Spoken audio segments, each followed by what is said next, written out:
Welcome once again, everybody, to the Coaches Show here at University of the Pacific. Zack Bayrouty, and I'm joined by our boy again, LP, Associate Head Coach Leonard Perry. How you doing, man? I'm great, man. How are you? I'm good. It's exciting times at Pacific. We got a lot to talk about today, and we want to start with the guys that are coming in with Jahlil, Tripp, and Roberto Gallinat, two transfers coming in from South Plains College in Texas. I know that you guys have had your eyes on these players for quite some time. Before we get into talking about them as individuals, tell us where the interest in them kind of started. Well, we were able to cover the JC tournaments this past summer. Coach Green is a good friend of ours, the head coach at South Plains.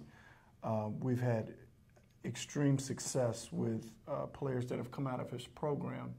When I was at Colorado State, we had Emmanuel Mogbo, who's left the Mountain West now with the most double-doubles over Kawhi Leonard. We had Stanton Kidd in our program at Colorado State, who's now playing in Germany, and played on the all-time winningest team in the history of Colorado State. So we've had a history of very successful players move on from his programs to be able to play for teams where I've been. So that's the number one cog right there. And then doing our homework this summer, asking around, making sure we turn over every rock. We knew of names this summer heading into the fall, and then at the fall jamborees, we were able to see them play. And once we saw Roberto play and Jahlil, was over. It was just love at first sight. Coach Stoudemire was just like, we got to have these guys. So we locked in like a group of piranhas, and we really outworked everybody from beginning to end. I mean, we just covered every base you could cover, and in the end, we're fortunate enough to get the signatures and have those guys become Tigers, and we're super excited. They're really good basketball players. Give us a little insight into JC recruiting, because there's so many JC guys out there. So how do you begin the process of vetting who you're interested in, who you're not? Does it all start with the head coach, like you mentioned? Well, there are a myriad of ways that you can go with junior college basketball. It's a different animal. These are kids, for the most part, that have had some mishaps and need to go to junior college for academic reasons. Athletically, they may be good enough, but academically, they may be down. It could be a situation where a kid was close to qualifying and just missed a class or two, or didn't score well on his test. So when that happens, junior college is a viable option along with prep school. So kids elect to go to junior college. And when they do, your avenues to how you know about kids can come many different ways. It can come from the high school coach that you know, and he calls you and says, hey, the kid you really like is not going to make it academically. He's going to go to this junior college. You may want to track him. It could be a friend of yours is an assistant coach at a junior college, and he calls you and says, hey, we got a kid I think you'd be interested in. Or the head coach could be a friend of yours, or you know someone who knows the head coach. Myself, I'm a junior college guy. I played in junior college. So there are many, many friends that I have over the years that are junior college head coaches or assistants that I know, along with high school coaches. And we constantly are working, building a network on, where would this kid end up if he doesn't qualify academically. Sometimes kids qualify academically and want to go to junior college for 1 year and then move on to a 3-year situation like Jahlil Tripp. He's going to have 3 years here with the Pacific Tigers. So there are a myriad of different ways that this works. There's not one way that you just lock in and go to a big junior college tournament and that's it. You're just constantly turning over rocks everywhere that you know. Hey, what about this kid? I heard about this kid. Hey, what about this kid? Someone you know. And there's always 6 degrees of separation. Sure. That's where Coach Stoudemire comes in. No matter where you go, even if it's out of the country, he always knows one person within 6 degrees. I feel like it's more like 2 degrees of separation. It could with be. Stoudemire. Yeah, it could be. Let's talk about Roberto Gallinat. He has 2 years of eligibility. He does. Jahlil has 3. Roberto has 2. But in hearing what Coach Stoudemire had to say about him, he's obviously very excited. And a guy that shot 48% from the floor for his junior college last year. What element is he going to bring to Pacific this season? Well, he can consistently shoot the basketball. Mm-hmm. He's a good shooter. He shoots it well from corner threes. I think the thing that he's underrated with is that he can play make off ball screens. That's the one thing that I've seen him do throughout the year. Matter of fact, I've seen him for 2 years, and I've seen him make plays that way. He's a good driver. He's a better passer than people think. Mm-hmm. The one element that he brings is a level of athleticism that is Tyshawn Powell-ish. This is a guy that can, really elevate above the rim and finish at the rim. He's good at it. He runs the floor very, very well. He has a good feel for the game. I think the thing we're most excited about is he knows nothing but winning. That's all he knows. He doesn't know anything else. He's won in high school. He's won in junior college for 2 years. He's played on the best team in the country throughout the entire year. So his shooting, his athleticism, his ability to be a high-level defender, and he brings some toughness along with that. And I know Coach is really excited about that. How much does that pedigree factor into things? The winning culture. I know Stoudemire, when he was growing up, came from the winning culture, came from Arizona. When he coached at college programs that rarely lost. Stoudemire kind of had to learn how to deal with that, I think, a little bit last year. Mm-hmm. But when it comes to bringing in kids from those types of cultures, how important is that? Well, it's kind of hard to explain, but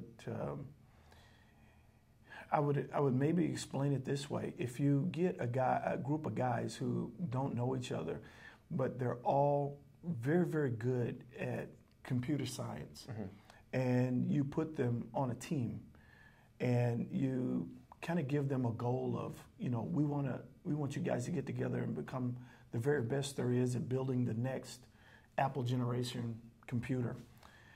They may not come from the same background. They may not have a lot of things in common, but the one thing they have in common is being the very best. Mm-hmm. And at some point in that room, 3, 4, or 5 of those guys are going to merge together, and they're going to continue to build and tinker and figure out a way to get this Apple next generation laptop going and make it the best that it could possibly be, and set the stage for what we now term as the best computer you could have. Mm-hmm. That's what they do. It's not much different in basketball or football.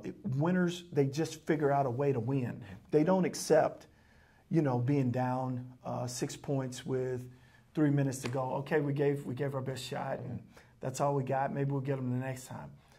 They're constantly figuring in their heads, like many computers, if we do A, B, and C and take care of the basketball, get quick baskets and get 3 stops in a row, this is a tie game. Mm-hmm. Then we take this game in overtime and we win it. Let's talk now about Jahlil Tripp. He has, as you mentioned, 3 years of eligibility. And I have a quote from Stoudemire here about Jahlil. And his quote says, he has a high IQ for the game that you can't teach. And I feel like that's the type of player that Damon has wanted to bring in here and has desperately wanted to have on the team. And I know, that he's talked about Kendall Small in that vein and guys like that. But what have you seen in watching Jahlil that makes him a good fit here at Pacific? Well, one of the areas that I think are invaluable on a basketball team are when he can do multiple things at a very high level.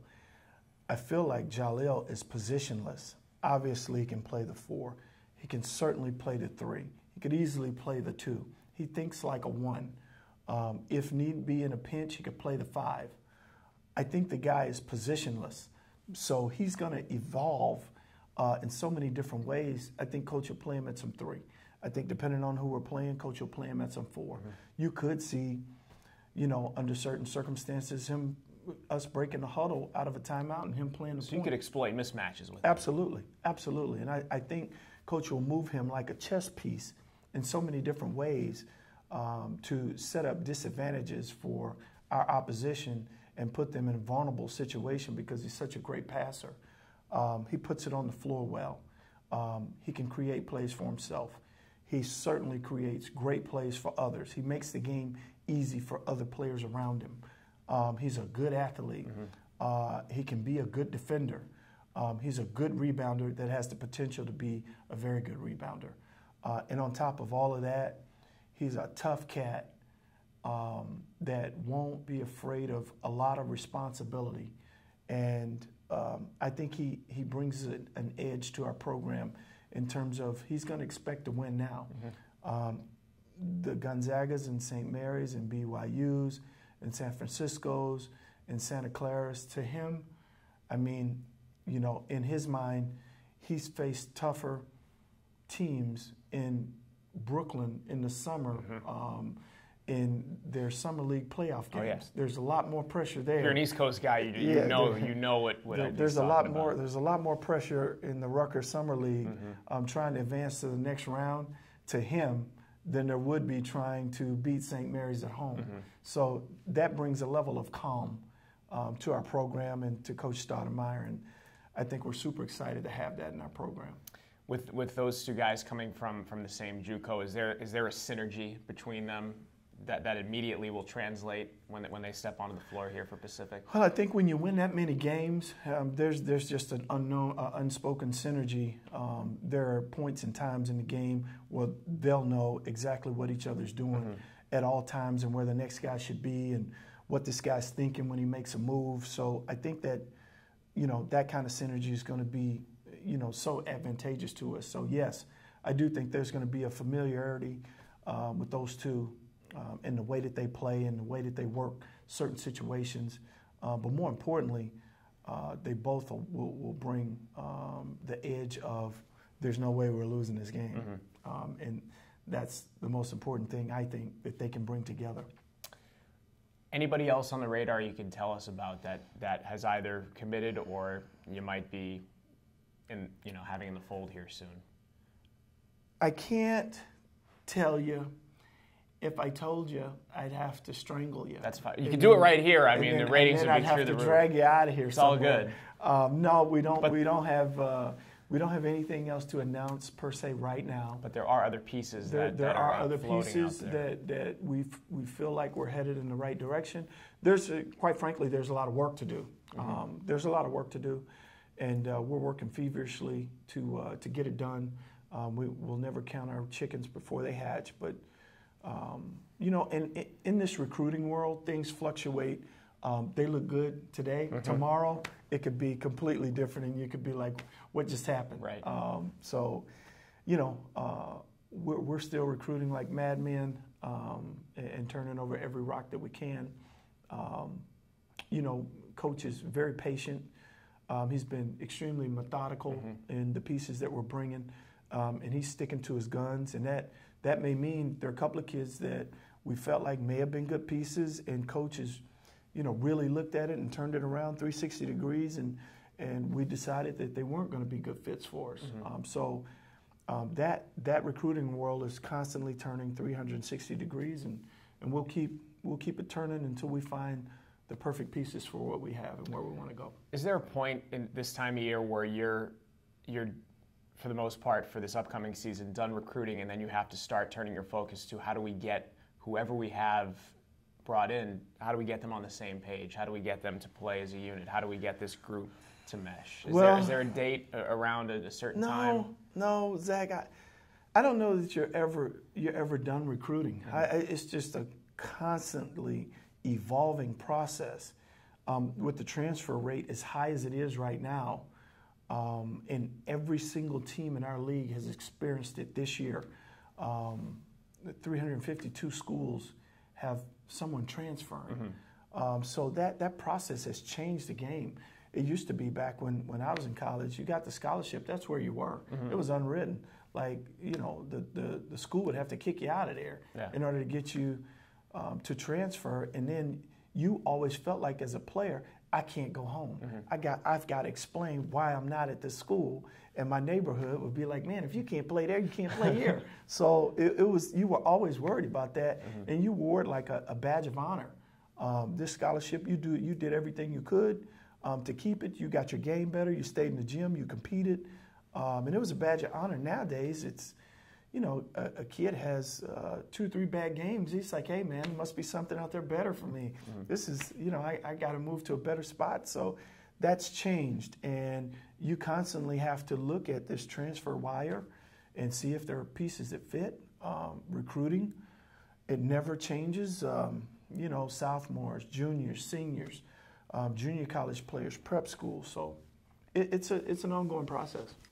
To transition into the last part, and this I think will be the fun part. I know a lot of folks have been wondering about dates on the schedule. Yes. Are we going to Atlantis this year? Are we going to Hawaii? Well, we're going to go to Honolulu, and we're going to stay for 2 weeks, and we're going to play 1 game, and that'll be our preseason. That's what we're going to do. I got the okay. This is a big reveal for me too, because I haven't seen it. Ted, that's what we're going to do. I haven't seen it, but this dictates my life. Ladies and gentlemen, pack your bags. We're going to Honolulu for 2 weeks. That's our preseason. That's it. That's all we got. It's a total joke, but I wish it wasn't. Yeah, I wish that were the case. But I know you have some dates that are set in stone, and you have some opponents. I know a lot of folks would like to know what those dates are, who those opponents are, so a lot of them can start making plans. Yeah, and leading into it, Zach, let's kind of talk about how you build a schedule. There are many different ways to do it. If you're at Duke, okay, you can pick and choose the top 3 teams or the top 2 tournaments you want to be in. Let's say the Maui Classic is going on, and North Carolina is going to be in it, or Kansas, Gonzaga is going to be in it, or Kansas is going to be in it. And you say, okay, we'd like to participate in that. All right, so you go over there and you play the top teams in the country. When they come back home, they will play a run of 6 or 7, maybe 8 home games almost in a row. And then those games will all be what we call bye games, okay?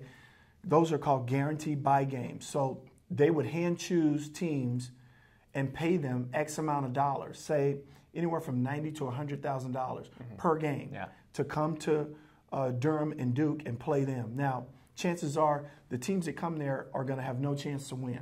But it's going to be a good tune-up for their home fans, get them ready for the season, get to see the new guys. They'll get to play a myriad of guys because the scores will probably be 15 or 20 points. So the coach gets to play a lot of guys, gets a chance to take a look at his team, who can really help them. If kids are better in 6th, 7th, or 8th man roles, he's able to form his team and get an identity, all right? And then they may play one more tournament where they're big-name teams, and then that's it for them in the preseason. Then they head into the regular season. The other way. Which is a meat grinder, by the way. Once they get into the regular season, sure, yeah. And there's a reason they play all those bye games, because their conference is just a rock'em sock'em deal. Like, who would blame them if they played all guarantee games? Because the ACC is just, it's a monster of a league. They're going to play 18 games against over half their leagues going to be ranked in the country, all right? So that's the way you would do it at the top half. The way you would do it at the middle half, if you're funded in a different way, the Gonzagas will follow Duke's game plan, but the St. Mary's now of the world, the San Franciscos now, people in our league have caught on to the buy game scenario, and now they're buying games. So now St. Mary's is not leaving their home gym in the preseason. They're playing 7, 8 buy games. So they have guaranteed games coming to them. They can do the same formula that Duke does in getting to know their team, who can play where, what guys can play, in certain games, how they can play, what their role will be, and they can define it. And then they may play one big game, say at VCU, and then they'll come back home, and the rest are home games, and they go in the league, and they go in the league with maybe 1 loss, maybe, sometimes undefeated. They did that with Dayton last year, and they went to Dayton and won. That's right, and Dayton is coming back to their place this year, and that's the only big-name game that they'll have. The rest will be guaranteed games. They play in the Wooden Legacy, too. I think that's their tournament. Yeah, that'll be their tournament. So the way we're doing it here and the way we have to do it, we don't have that kind of luxury to have 7 or 8 buy games. But what our administration has allowed us to do is we can play a couple of guarantee games at Stanford, at Arizona State, and then you play a tournament format, the Russ Potts tournament format, where we go to Air Force, and then we have 3 home games, and then we'll try to select teams that are a good match for us, so we can build somewhat of a nice resume going into conference. Now, along with that, we have to play what we call a series of home and homes, meaning if we agree to play UC Irvine at our place this year, next year we have to return that game. Okay, so that's the situation, and that's how we have to put the schedule together, if that makes sense. Yes. So this year we'll open up with Stanford at Stanford. That'll be one of our guarantee games that we need to play. That'll turn around and help us be able to buy a game at home. So we open up at Stanford. We play UC Davis at home, and then we're going to return UC Davis in the same year. So it's going to be a home and home this year. Reason being, it gives us a better advantage next year to not have to go and return a game. So now we can look at another series where maybe we can do another home and home and not have to return the game the following year, because it makes your schedule uneven. If you have a lot of home games this year and you have to return all of them the following year, then you have an uneven home schedule, and our fans don't get a chance to see our guys in the preseason a lot. So we've got that. We've got Nevada at home. That's going to be that's a top 30 team coming to our place. We're going to Air Force. We also have our exempt tournament here over the Thanksgiving break. That'll be the 24th, 25th, 26th. That'll coincide with the ladies. They're having a tournament here as well, so we'll make sure the dates match and put a nice little package there together for that. And those are the 3 games that you're getting out of the Those the are Air the Force 3 games that we'll get out of our guarantee games. Okay. And then we have UC Riverside is going to be a home and home opposite year, so we're going to go there this year. Next year they'll come back here. And then we have Arkansas Fort Smith. That'll be our Division II game, and we'll play that at home. And we mentioned earlier we'll go to UC Davis after that. We have to go to Wyoming, and then we have UNLV coming here December 16th. That's exciting. Mark your calendar. They've done a great job in recruiting. Their recruiting class has gone from unranked to 25th right now, and I think it's shooting up the charts. They're going to be really, really good. So thanks to Leonard. When I scheduled them, it was a great idea. Then they start signing these recruits. I was going, oh boy, is there any way out of this thing? Then that's a return for that's the next 2 years. That's right? a return for the next 2 years. So that if you get a great team to come, you've got to agree to go to their place maybe 2 years in a row. So that was part of that. That's an old school Big West rivalry. It is. I mean, that goes back to Coach T and Tark and those UNLV teams in the 90s. It is. And then we finish our preseason slate with another guarantee game at Arizona State on the 22nd of December. So we've got a tough schedule. It's tough. Hopefully Coach Stoudemire doesn't get rid of me because of the schedule. It's a tough schedule. I didn't mean for it to be that tough, but it's tough. I think you're okay, LP. It's tough. I don't know. I'm nervous about it. I'm very nervous. LP, thanks for the time, man. Thanks for stopping by. We'll see you down the road, all right? Thank you, buddy. That's the Coaches Show here at University of Pacific. We'll catch you next time on the Pacific.